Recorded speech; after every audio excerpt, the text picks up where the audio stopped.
Two eagles. You may know them, Jackie and Shadow. They're in Washington State, right?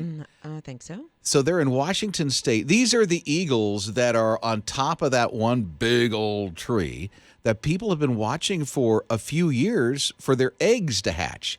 And so they have two new eggs, 2 or 3, and they're getting ready to hatch. And so you can see them. We literally put this on the Rob and Lizz blog, so you can see the stream there at hisradio.com. She's being snowed on right now. Jackie, who was on top of those eggs, poor baby, is getting snowed on right now because it's snowing in their area. So I wonder where Shadow is. Like he's looking for food, maybe. San Bernardino. That's California. Oh, California. So it's not Washington San State. Bernardino, yeah. San Bernardino Mountain is where they are.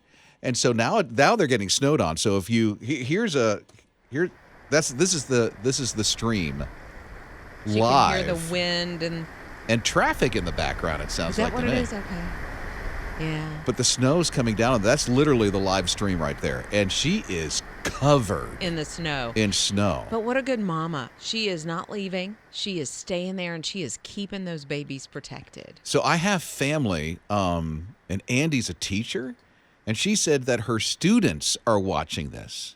Oh, I bet. On the stream, yeah. And I've heard that, when there was a giraffe, and I can't remember the giraffe's name, but we were waiting on her baby to be born. That was at Greenville Zoo. Yeah, and there have been some across the country as well that the local classrooms will, tune in and watch it happen. And this is one of them. And if you haven't seen it, we do have it on our website at hisradio.com. Just click on the Rob and Lizz blog, and you'll see it right there. I shared it on my Facebook page, but it is...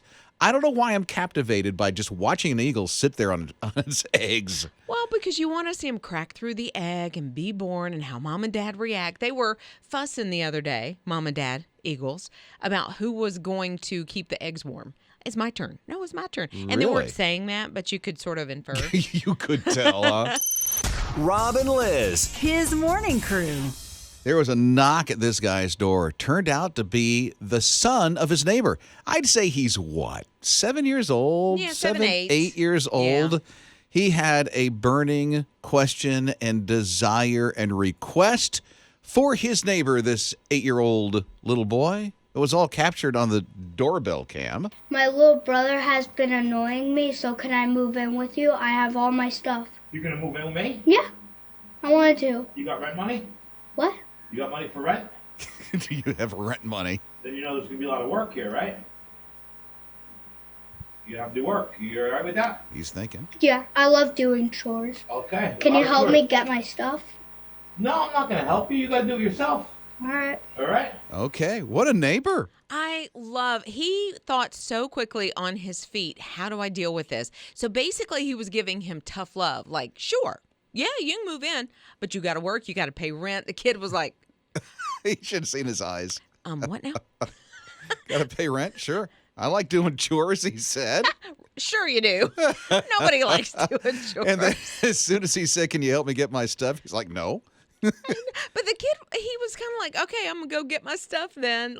And he runs across the street to go get his stuff. I'm sure things worked out, but the way that he handled his neighbor's little boy. So good. Yeah. Basically saying, look, without saying it, he was saying, your mom and dad are going to take care of you. I'm not. You can live here, but, I'm in a landlord situation, So without saying it, still loving on the kid, but letting him know natural consequences. Rob and Lizz. His morning crew. Lucas, what a champion. When he was 6 years old, he and his family got horrific news. He has a rare type of brain cancer that's right on his brainstem. And his family got the news that this isn't the type that children just don't survive. No, maybe 9 to 12 months after that diagnosis is kind of, the lifespan that they were expecting. But then Lucas got involved in this clinical trial to try out a new drug. And what they're saying now, and Lucas is 13. Yeah, he's a teenager now. Yeah, so he's lived a lot longer than they expected. Now they can't find any trace of this brain tumor at all. The tumor's gone. Huh. I mean, God completely chills. healed this young man, and they used this trial medication. The thing is that there are several young people that are over in Belgium, that's where Lucas is, that are on this same trial, and it has sustained their life.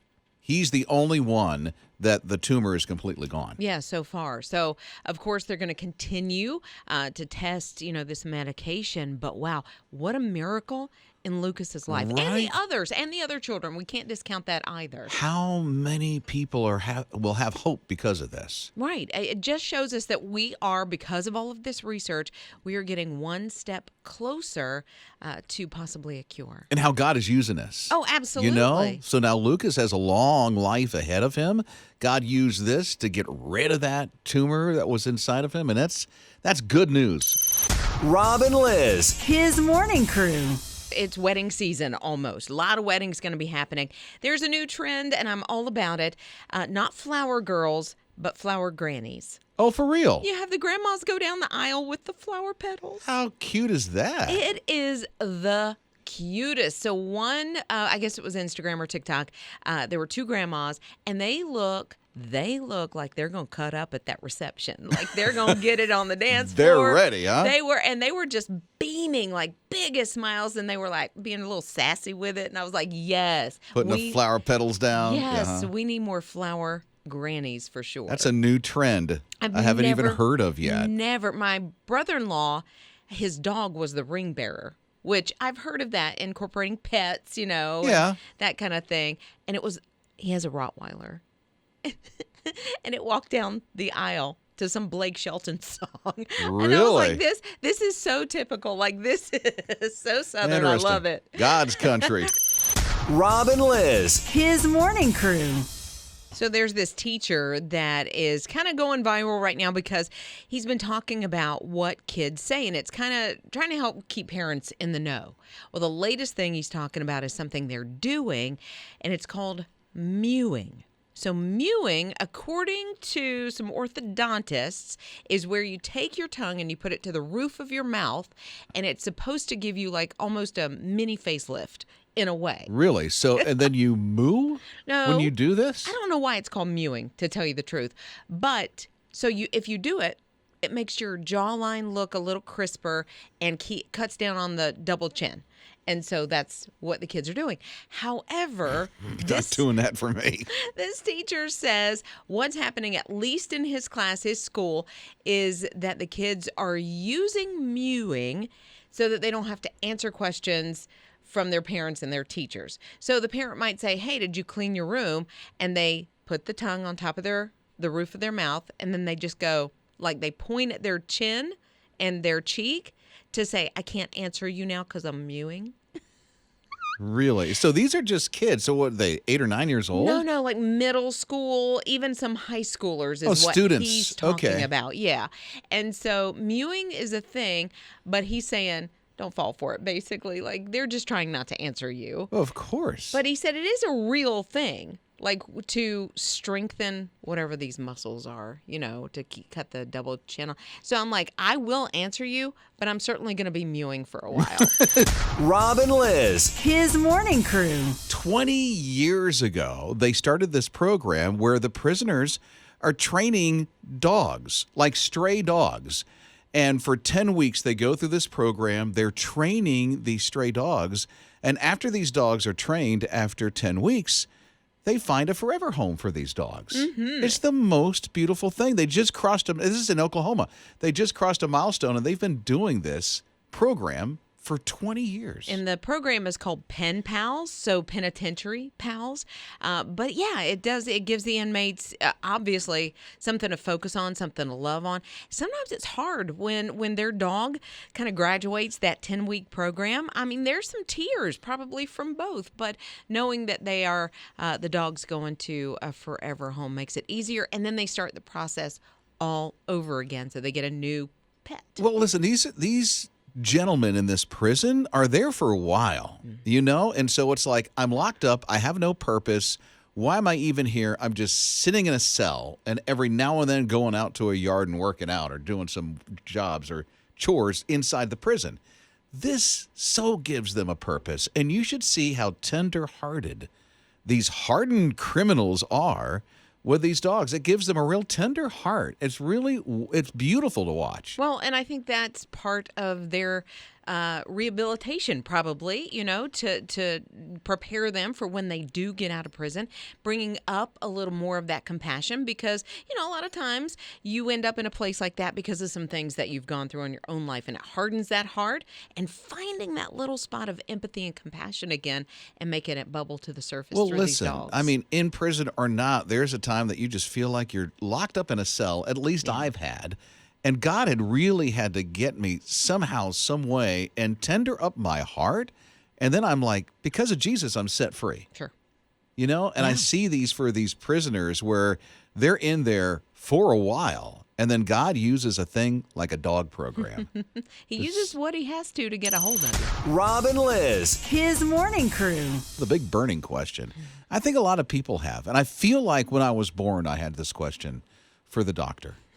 And I looked at the doctor when I was born, and I said to him, how do astronauts vote from space?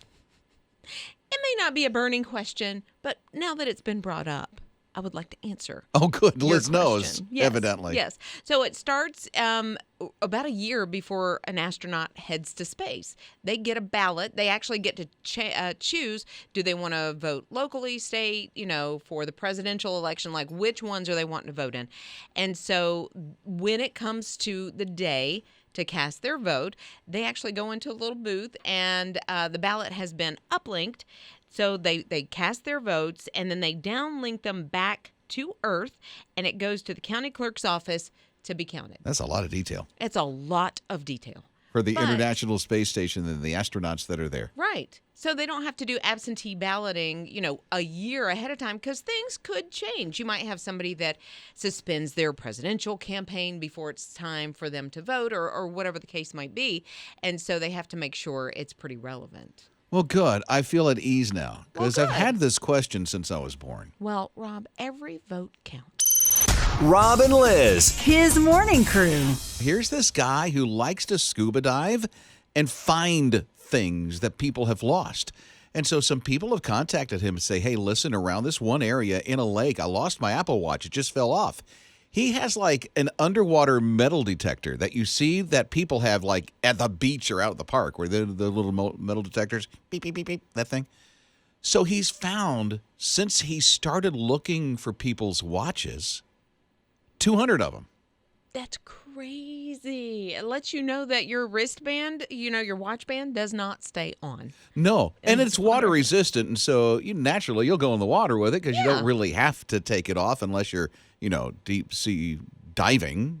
Outside of that, Right. But a lot of them will fall off because they're not like super secure, and if it's like 20 feet, 30 feet of water, how in the world are you going to find that thing? But how does this guy? Why does he do it for a reward, or or he just likes to do it? I guess. I think some people do pay him. I'm not really completely sure, but he goes out and he does it for people, and he finds them. He literally has found, since he's been doing this for a few years, 200 Apple Watches. Yeah, but he's also found other jewelry. He's found sunglasses, which I've found sunglasses before. He's found diamond rings and wedding bands. It looks like a bunch of wedding bands. I'm like, we need to tighten those up, y'all. We were out with this one family one time at one of the lakes, and this one dude lost his wedding ring, and he couldn't find it, and he took off. And I'm like one that likes to find things. So I went over to that area, and I found it within 10 minutes. Oh, my goodness. It was slipped down between, and we saw where they went to because we're like on a little island out in the lake. And so we hopped in the boat, me and the guy that our families were with, and we went and we found them. And I said, hey, we found your ring, handed him the ring, and then they took off. That's wild. The point is there was no thank you. I was going to say he didn't say thank There's you. No thank you. Rob and Lizz. His morning crew. Liz just said, and I kid you not, she's a dog person, and she just said, and Scott will like this, I would like a cat. Not just any cat. Not just any cat. I have seen this cat. It's called a Maine Coon. And this thing, I thought it was a bobcat or some sort of panther or Because something. of their ears. Their ears are unique, right? They're kind of pointy. Yes, and they're furry. The ears are like really furry. And they're big. They're huge. huge cats, but they are regal looking. And I'm like, I want me that cat. She wants a cat, Scott. We're I'm winning you shocked. over. I knew it. I Yeah. knew you'd come to the cat side. Because he's a cat. He's a cat guy. No dogs, He's a just cat cats. guy, Yeah. And I think I love cats. I really do. And I haven't had one in years and years and years. We are more dog people. But this cat, yeah. I almost thought that Liz would be able to get a cat because the junkyard in North Carolina where they crush the cars, after they go to recycle the cars and stuff. Yeah. The guy, right before he crushed the car, he went to take the battery out because you can't crush the batteries. Oh, yeah, that's dangerous, I guess. And when he started to open up the hood, he heard a meow. He's like, what in the world is this? And as soon as he opened the hood, a cat leaped into his arms. Oh, my, I bet. It was like, whoa, like the cat knew it was about to happen. Exactly. Just leaped into his arms. Like, where did this cat come from?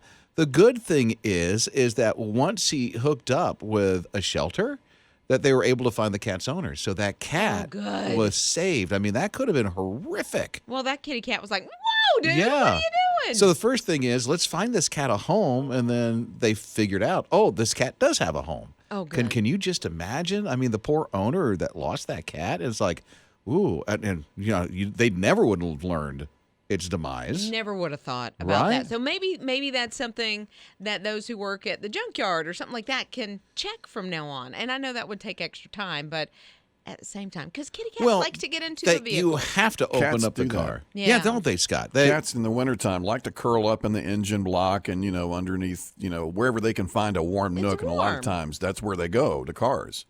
Huh. So maybe they should check. Rob and Liz. His morning crew. I will tell you that there is a restaurant, I think it's in Portland. I'm pretty sure it's Portland. They're a Vietnamese restaurant, which the food is amazing. I love Vietnamese food. Oh, my word, so good. But there are complaints from neighbors that are around because it's like, I don't know if it's like a neighborhood or there's condos above this restaurant or whatever it is, but they've been making smell complaints. They say there's this odor when they cook the meat. I wonder why. And so here's what happened. The city temporarily shut them down. Because people my are like, goodness. hey, listen, when they're cooking, ooh, That's so weird. yeah, it would make me hungry. I don't know if that's what's happening, but they're calling it an odor. I've often thought about those condos that are over restaurants. Like at some point, is it just too much? Like, there might be a barbecue place. There's one not far from our house that's like this. It's over a barbecue place. And I thought the first week it'd be like, that is so good. That smells good. Second, third week, So I wonder if that has something to do with it. I can't believe they shut them down. I mean, they've made suggestions on some things that they can install that will help, but the restaurant's like, that's really expensive. To be shut down that long? Absolutely. Not just that, but for the things that they can install that helps with making sure that the odor of the meat or the smell of the meat that's cooking doesn't escape anywhere and then cause these issues of people are like going, well, dude, please don't cook anymore. Yeah, maybe a bigger exhaust fan. Yeah, so I'm hopeful that, they can come to some kind of resolve with this. Conclusion. Yeah. That is beneficial to both. Rob and Liz. His morning crew. Good news. If you love coffee and you're thinking, I think I drink just a little bit too much of this. Now, if the doctor's telling you you are, then you are. But here's what I just read about type 2 diabetes, that there's a certain amount of coffee that you can drink. I don't know what it was, but it seemed like it was a lot. It will decrease the risk of type 2 diabetes. They were saying like 3 to 4 cups coffee, significant decrease, like 25%. I'm golden. Right? I'm just so good in this area. I need to double. I do about 2 cups. Well, and I think, too, there's something you've got to watch. If you put a lot of sugary frou-frou What you cream saying? in there. What you saying? Well, Liz does do the zero stuff. I do the zero, but I do put It's the frou-frou. creamer. I think that kind of will Negate it? Yeah, because it's all the sugar. But if it's just like the coffee, and then you're good. I mean, Scott was telling me something about blood pressure. Yeah, when you talked about diabetes, I had read something the other day about how it helps blood pressure, even your heart. So coffee is so healthy for you. I'm going to drink another Evidently. cup right now. I mean, that wasn't the case like a decade ago. You're hearing about other things that coffee was going to do to you that damaged you. Well, Yeah. I gotta say, Today it lowers your diabetes. Tomorrow it does this to you and you shouldn't do it. And the next day it's going to tell you it's beneficial. And the next day, I'm just saying, it always Yeah. is changing.